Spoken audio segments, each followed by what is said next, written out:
Hello, everyone, and welcome to Wired for Wonder. My name is Lori Kirkland, and I am excited today to be joined for another episode with Ren Akinci, who is the Chief People Officer at Emerald. Welcome to the show. Thank you, Lori. Thanks for having me.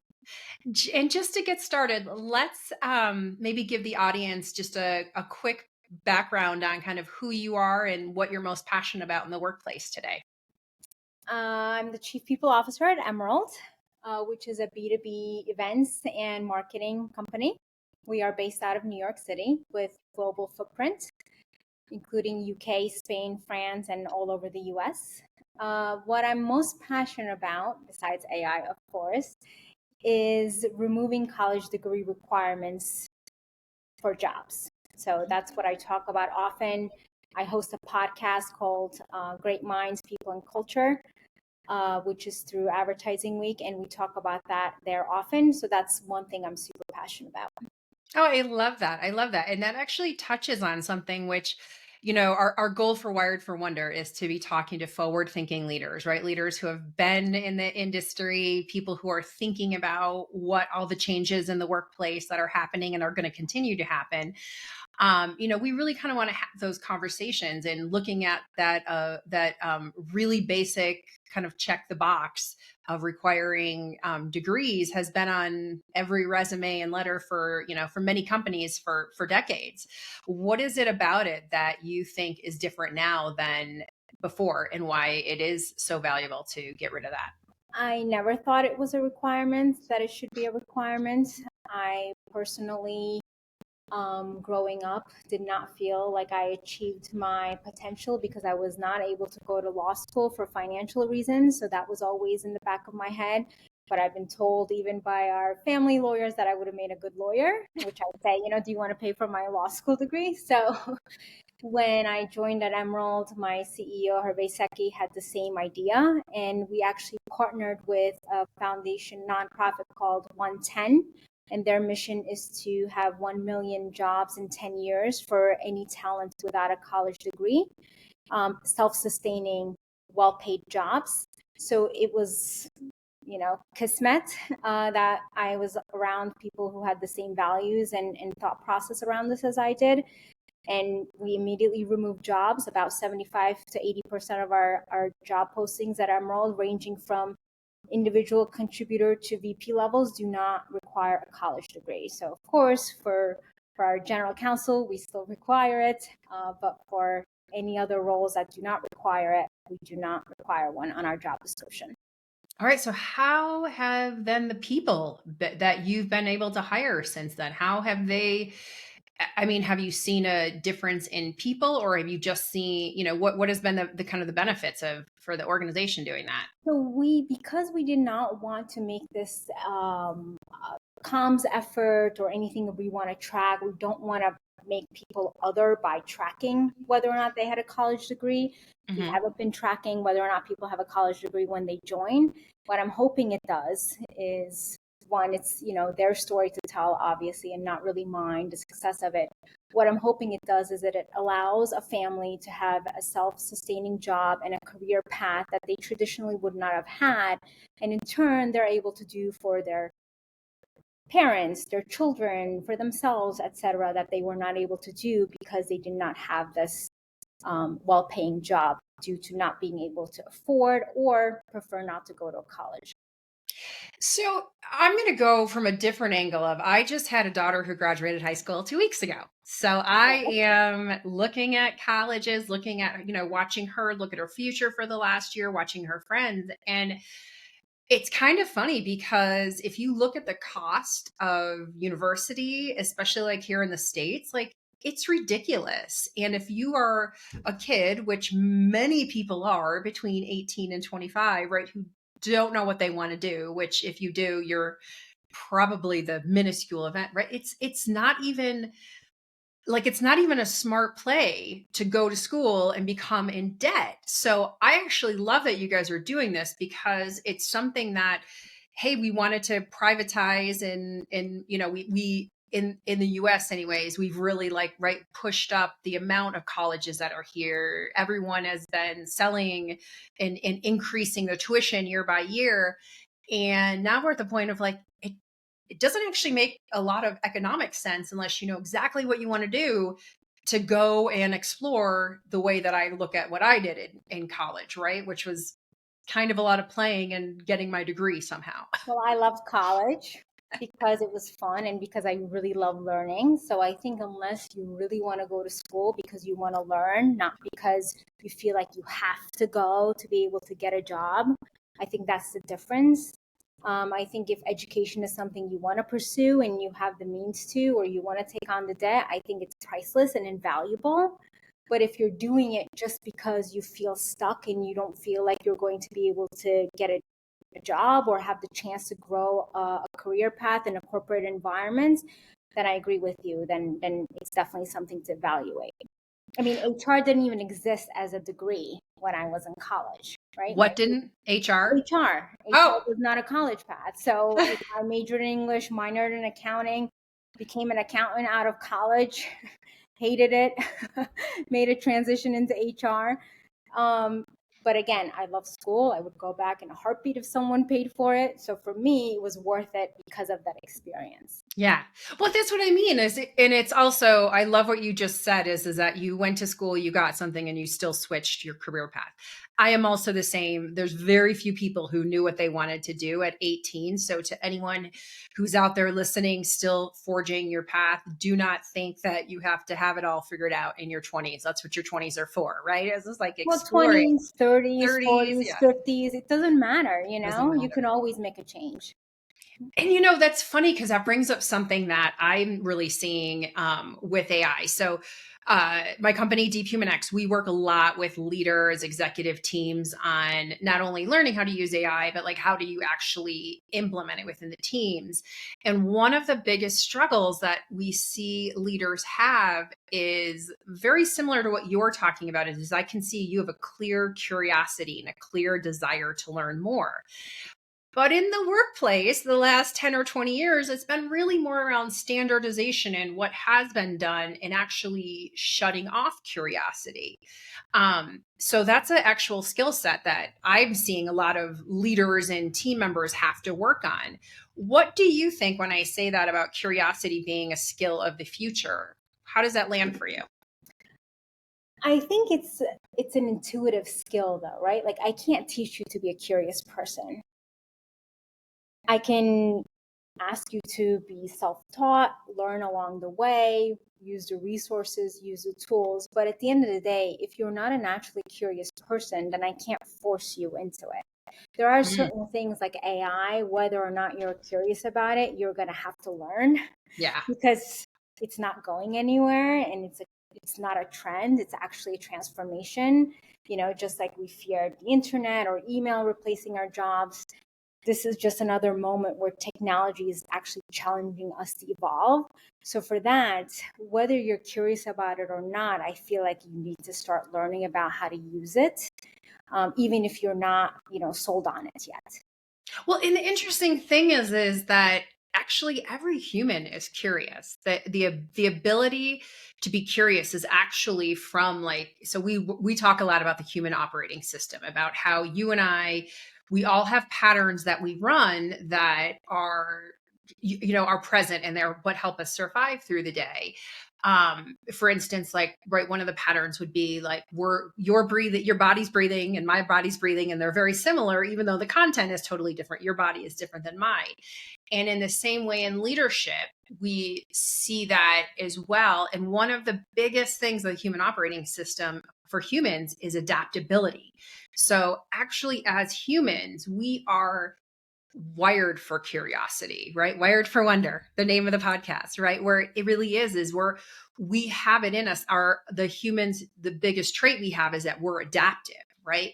But we haven't been practicing that a lot in the workplace. So I would um challenge you and say, well, maybe it's not that everyone doesn't have to, like, that everyone doesn't, may not see their curiosity or their creativity. Creativity is another thing we haven't been using in the workplace. It's been very standard and logical, which is great, but it's kind of, that can get boring to human beings very quickly, right? So I just wonder, when we're thinking about AI and being able to, one of the things people are using is to free up all of their time.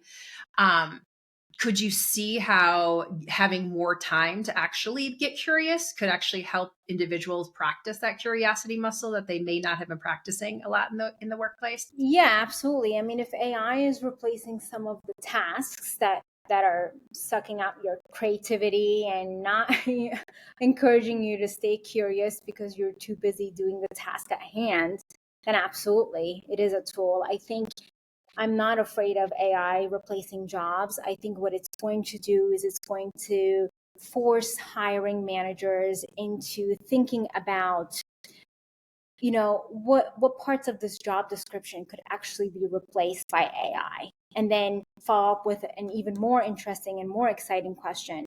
Now that I don't have to add these tasks to this job, what could this role do more creatively, innovatively, using their curiosity? To your point, if it's being stunted in the workplace, what could they do instead of doing the tasks that now AI could replace and do? Oh, that's really good. And it totally does go to another area that I think you and I are both passionate about, is that leading in a time of change is different than leading in a time of very linear, predictive outcomes, right? And so, what do you think is something leaders need to understand in a time of rapid change that AI is bringing? That it's a tool, right? It's nothing to be scared of. And just like any powerful tool, it works the best when we actually know how to use it. So the opportunity here isn't just about the efficiency, but it's about expansion. When something like ChatGPT can take on a repetitive task, it doesn't mean a role disappears, right? It just means that role can now move up the value chain. It can focus on strategy, creativity, leadership, innovation. But that only happens if we shift our mindsets from fear to being fluent about the tool. I like that, right? And we have a society that there's so much fear in the world today. There's so many, this is happening. And then, like there's a lot of stuff coming at us, especially because of social media.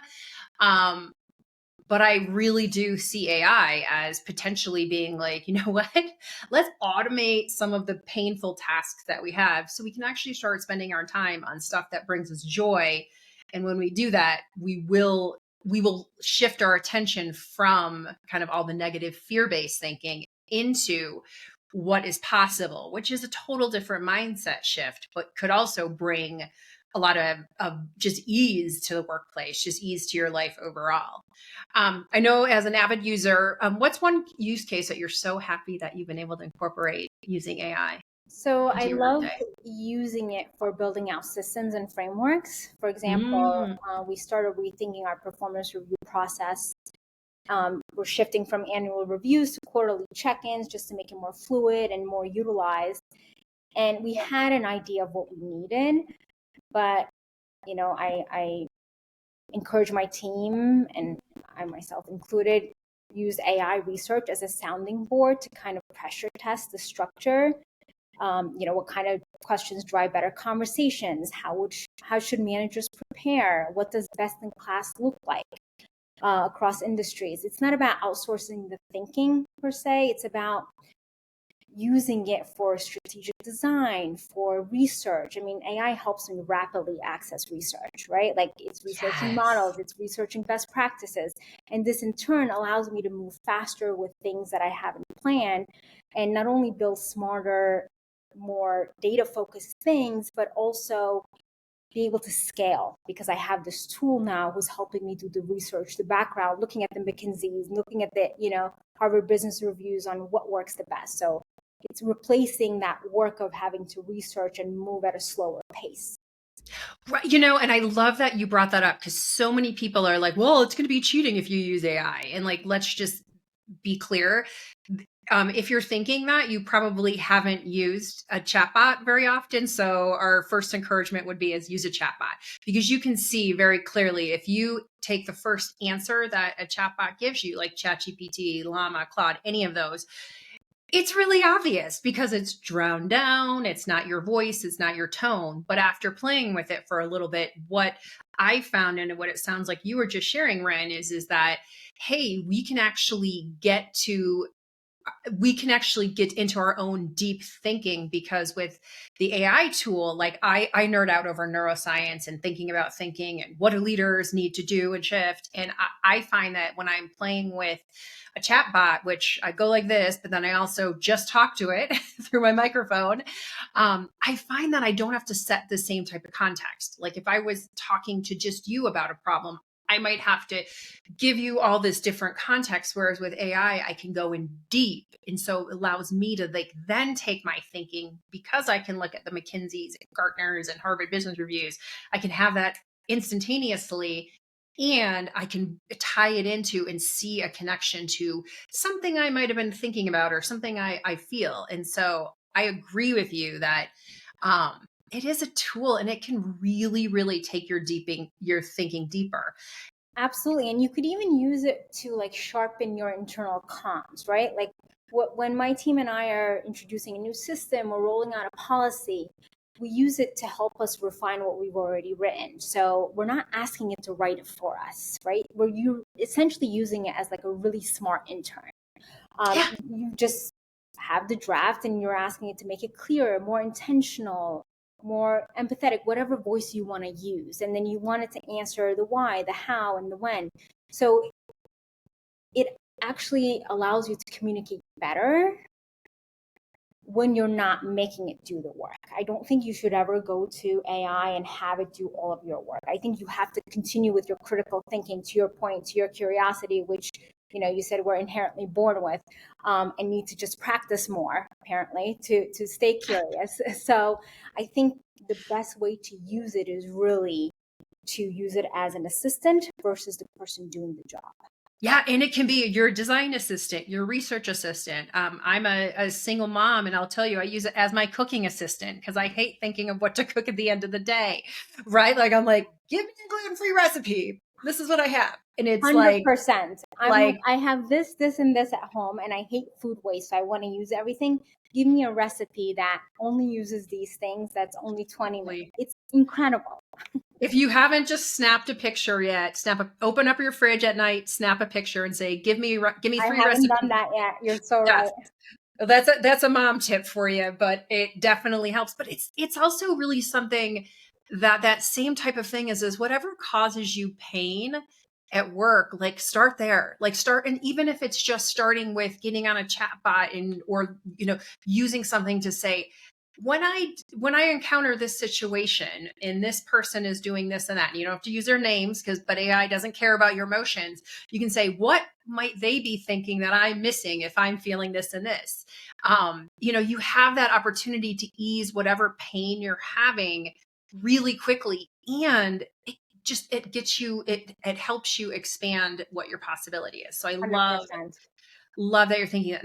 Now being the chief people officer, you also are having to deal with many leaders within the organization who are seeing that, hey, like work is changing as we know it, right? What once worked literally before November 2022 when ChatGPT came out, it's kind of no longer, that's going to maybe hang on another year and a half, but it's really quickly moving out. What do you think are some of the top challenges that you see leaders having now that they have some people who are using AI, some people who aren't, and within their own teams? I think if you're having inconsistencies, it's probably the result of you not having rolled out a AI usage policy or an AI tool for your entire company to use. And I understand that there's so much privacy, IT, legal, like you all have to work together to do it. But if you haven't put out anything yet, you should 100% assume that your team is using something on their own anyway. So how do we have the privacy and data protection best practices? Is it giving people ideas of how to actually not put personally identifiable information in there? I'm in HR, so we, of course, would never put employee names or compensation or performance issues into a public tool. Are you using enterprise grade platforms when dealing with sensitive issues? treating AI like cloud storage. If you wouldn't email it outside of the company, don't put it in an AI prompt. So just having policies that are giving best practices. And then I think what's really important is teaching people how to use it. You and I touched upon this. Um, you know, AI, if you're not prompting it correctly, it's not going to be useful to you. But if for example, instead of saying write a performance review, a stronger prompt would be write a performance review summary for a marketing manager who exceeded expectations in campaign execution, but needs to improve on time management or collaboration skills. Like that's a prompt. And then you could say, focus on my tone, the way I talk, don't use words that I wouldn't use. So you could teach it how to give you the best case scenario. But if you're just putting in there, write a performance review, at best, you're going to get something really basic. At worst, you're going to get something incredibly incorrect, which is going to, damage your reputation and be very obvious that you're using AI. I know. And that's what is, people are very worried about what is AI generated and what's not. And the more you use it, the more you're like, oh, I can see that that's AI generated. Even videos, even ideas that are like beautiful. I find myself being like, that was a really clever thought that person put in as a prompt, because there's no way this is true, but that was really clever, or that was really innovative or whatever. But I love what you're saying, right? One, use it. Leaders, if you haven't been using it yet, it is time to use it. Use it for something that it doesn't have to be work, but make sure you're starting to use the technology.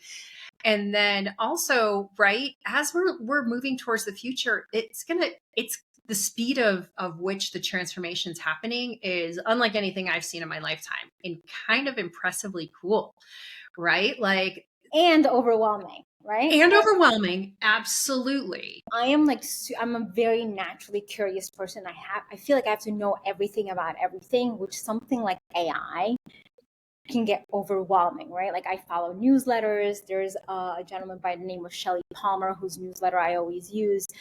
And while I like to stay informed, sometimes I find myself lost in the technicality of it all. Like more recently, everybody's talking about SEO transitioning into AEO. Okay, like I don't need to understand. I have to tell myself, okay, Ren, you don't have to understand all of that's happening. You just have to know that it is happening. And then how can they impact my content team, for example? So a lot of information, a lot of changes, very rapid. Everybody's talking about it. But I think so that you're not getting overwhelmed or scared of it, you just have to remember that not everything has to apply to you. You don't have to learn everything. Just remember what you can use and how can it make your life better in the workplace or even professionally, in your fridge, counting your calories, tracking your weight, all the ways that I'm using it right now. So. Well, and I mean, I think so. I posted something on LinkedIn because I'd had a question with a client last week who was asking me about like, how do you keep up with everything? Very frazzled. And I was like, well, one, I don't. I listen for themes, but the truth is I chase my joy. And someone compared it to like a very Joseph Campbell, who was an old philosopher, approach of like, right, like do the things that make you happy. So, right, either removing some sort of pain or really getting clear on what you value and start using the AI to help you there. Like for instance, this is non-work related, but I love gardening. So I took a picture of my front yard and I said, help me with, I've got these plants that are flowering, but I want plants that flower all the time. I just took pictures of it and it gave me like a landscape architect design of what kind of plants I could grow in Colorado. And it was like, oh, that's so fun. And my little, my inner child, my little garden Lori was like, oh, this is great. And it's like, oh, I just learned how to create a visual and a plan on something I don't know about. I never have taken a landscape architecture class, but it is about like, hey, that helped me to understand how to use the technology. I don't actually have to know the details of it, but it allowed me to move forward and take leaps and bounds that I didn't know. And then I see that all the time. We're seeing a lot in with the sales team. And I wonder if you're seeing this at all. Our sales teams are able to get some of their administrative stuff done, and they're able to do research on clients so much faster, so much better. At one client, it's like they're not hiring new people as they're replacing it, but what they're finding is they need actually higher caliber salespeople, because they are freeing up the time that used to take, humans a lot of work, and they're allowing people to do what brings them joy, which for many salespeople, it's to be Exactly. human to human They contact. just want to That's where they want sell. to be. They don't want to be bogged down with the research or the admin of it. Absolutely. Yeah, yeah. What other stuff do you think you would recommend for leaders who still feel fear around AI? Like, what's something that you think I think they should one be piece of advice? I think one fear that I keep seeing when people post on LinkedIn, and I read all the comments because I want to see where people's minds are on AI, is I'm hearing a lot of people express concern about AI's environmental impact, which I respect deeply, because let's face it, we are doing damage to the planet in so many ways. Whether that's through industrial farming, fast fashion, food waste, and just so much other overconsumption in general. And I personally really take this seriously in my own life. I haven't eaten meat since 2006. I don't buy fast fashion. I literally walk miles just to recycle appropriately because my building doesn't do it the way I like it done. So this area is something I read a lot about, because if it was so environmentally detrimental, it would prevent me from using it the way I want to. And obviously I want people to care about the environment. Like I'm happy Yeah. that people are talking about this before it gets to be too far. But I'd like to say we also use Wi-Fi. We stream movies. We live on the internet, like most, like all of us. And those things have a footprint too. So for context, 1 hour of streaming a movie can generate up to 440 grams of CO2 emissions, Wow. which is equivalent to driving, I think, almost 2 miles, 1.5, 1.6 miles. In comparison, one chat GPT prompt with standard use and asking a question and generating a few paragraphs is 2.5 to 4 grams of CO2. So equivalent to about 1 to 2 Google searches. So in other words, no technology is impact free, Yeah. but I believe that we each need to make conscious trade-offs. The things that I mentioned earlier: food waste, fast fashion, overconsumption, animal farming. Those are such big detriment to the environment.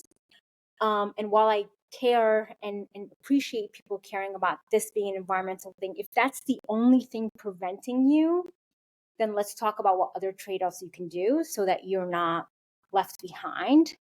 Hmm. Because we can focus on other things to help the environment without cutting off from innovation, because AI is an You innovation. know, I love that. So one, I'm super passionate about, right, like AI is going to allow us to actually live into what we value as human beings, right? Like the idea of look, the world is changing, the climate is changing, the society is changing, the change is here.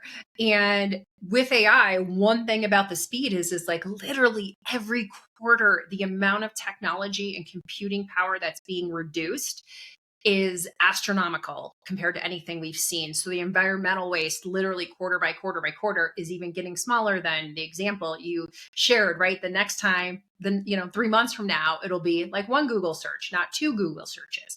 So I actually feel like it's a great thing for overall.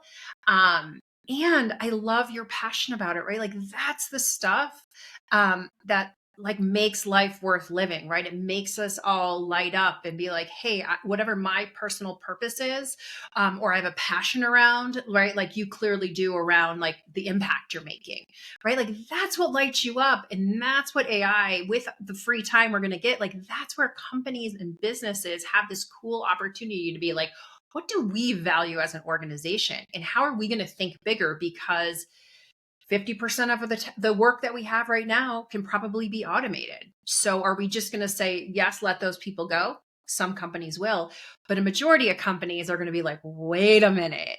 we get to do something much bigger than this administrative stuff. And when I heard you talking, I could feel your passion around like, that's where you want to make an impact. So I appreciate you sharing that with me. Of course. Thank you so much.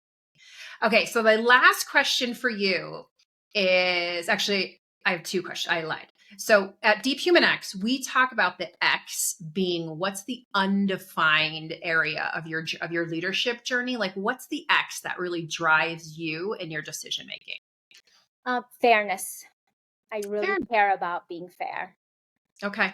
That's something that drives me in everything that I do. I like to be fair to people. I think, you have to advocate for people, and, in an HR role, you have to advocate for the company and the business. So how are we fair to both of those entities?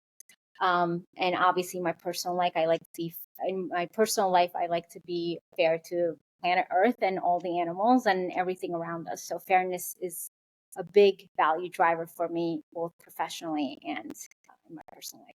Oh, I love that. And by being that clear on what your X is, that really does give you an anchor that even everything can change and you understand that fairness is really where you're going to play and what you'll be looking for. And how motivating is that? That's awesome. I love it. It's Okay, so now the last question is what are the top, so for everyone listening, right, if you could give any advice and you were to say, what are the top 3 human skills you feel people should work on developing to remain relevant and impactful in their career? What would those 3 human skills be? I think learning approach, figure out what your learning approach is. There are a lot of assessment tools that will tell you whether or not you are someone who learns better in an academic environment versus rolling up your sleeves and doing environment. Learn what that is and just invest in it, whether it's time, resources, money, invest in it. That's the one thing that will motivate you and keep you going. And I feel like the more you learn about what you do, the more passionate you get and the more job satisfaction you have. Be fair to people around you, be fair to circumstances, whether it's clients, customers, internal, be a fair leader, and obviously be honest and transparent. Because I think, Mm. without that honesty, without that transparency, people are not going to trust the work that you're doing, and they're not going to feel that they're being treated fairly. So I think that ties into that. Yeah, I love those. Those are great.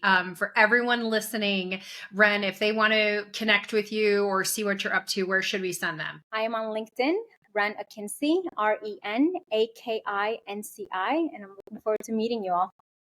Good. Well, thank you so much for joining us today. We appreciate your insight and your passion. And thank you, everyone, for listening today. Thanks so much, Lori.